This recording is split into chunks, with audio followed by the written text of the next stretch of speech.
सुख सागर तीसरा स्कंद 14वां अध्याय। इस अध्याय में आज हम पढ़ेंगे दित्य के गर्भ में जय विजय के वास की कथा का वर्णन। लेकिन उससे पहले अगर आप चैनल पर नए हैं तो चैनल को जरूर सब्सक्राइब करें और नोटिफिकेशन बेल दबाने के बाद ऑल पर क्लिक करें ताकि आने वाले हर अध्याय की वीडियो आप तक पहुंच सके। तो चलिए इस अध्याय को आरंभ करते हैं।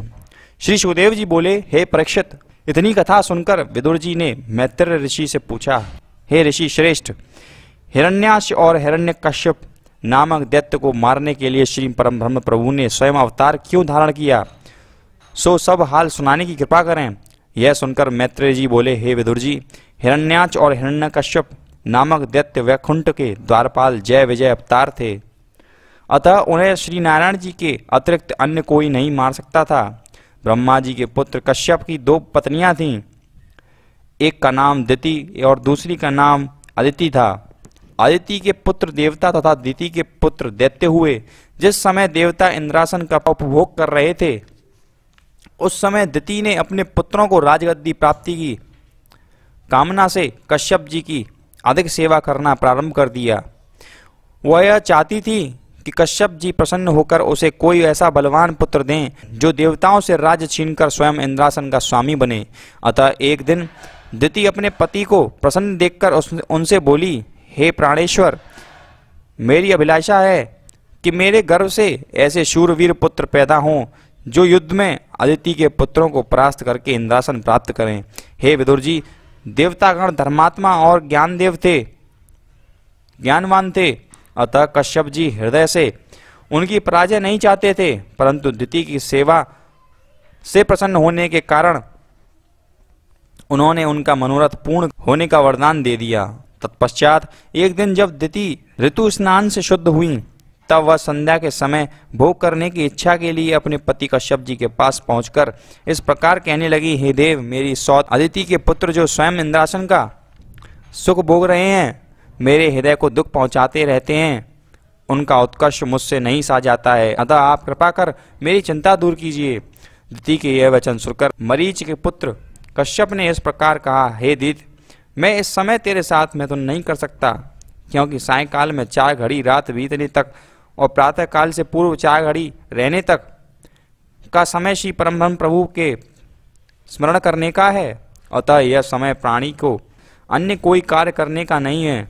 इस समय श्री शिव पार्वती वृषभ पर सवार होकर जगत में सर्वत्र भ्रमण करते हैं, इसलिए इन समयों में मनुष्य को परमात्मा के भजन तथा ध्यान के अतिरिक्त अन्य कोई कार्य नहीं करना चाहिए। हे दिति, इसलिए तू 4 घड़ी तक शांति ग्रहण कर, जिससे यह श्री नारायण जी के भजन का समय व्यतीत हो जाए, जिसके पश्चात मैं तेरी इच्छा पूर्ण कर दूंगा।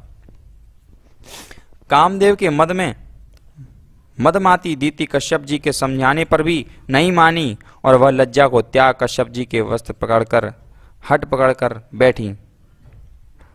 तब कश्यप जी ने विवश होकर उसकी इच्छा पूरी की।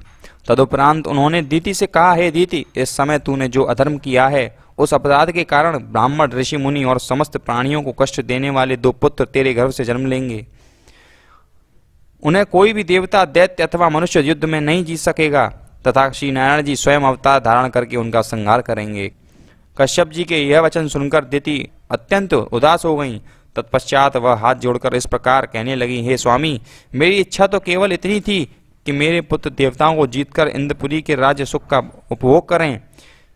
मैं ऐसे धर्मी पुत्रों को लेकर क्या करूंगी। दिति के यह शब्द सुनकर तथा उसे अत्यंत उदास देखकर कश्यप जी ने कहा, हे दिति, अब कुछ नहीं हो सकता है। मैंने तुझसे पहले ही मना किया था, परंतु जब तूने मेरी बात नहीं मानी, फिर भी यह वरदान देता हूं कि तेरा एक पौत्र परम भक्त, ज्ञानी तथा तपस्वी होगा। उसके नाम का स्मरण करके संसारी जीव भवसागर से पार हो जाएंगे। सभी देवता, दैत्य आदि उनके गुण गाएंगे। श्री नारद जी उसकी प्रशंसा इंद्र की सभा में करेंगे तथा स्वयं श्री नारायण जी अवतार धारण करके उसकी रक्षा करेंगे। कश्यप जी के यह वचन सुनकर दिति को हृदय में बड़ा संतोष प्राप्त हुआ और यहीं पर 14वां अध्याय समाप्त होता है। और हाँ, अगर आपने अभी तक बाकी के प्रथम स्कंद और द्वितीय स्कंद के अध्यायों को नहीं देखा है तो उन सभी अध्यायों के लिंक डिस्क्रिप्शन में दे रखे हैं, वहां से जाकर आप देख सकते हैं। और अगर आप चैनल पर नए हैं तो चैनल को जरूर सब्सक्राइब करें और नोटिफिकेशन बेल दबाने के बाद ऑल पर क्लिक करें। यथासंभव जितना हो सके इस वीडियो को शेयर जरूर करें ताकि हमारे जो भारतीय लोग अपनी संस्कृति से विमुख हो चुके हैं उन्हें हम अपनी संस्कृति की ओर रुझा सकें।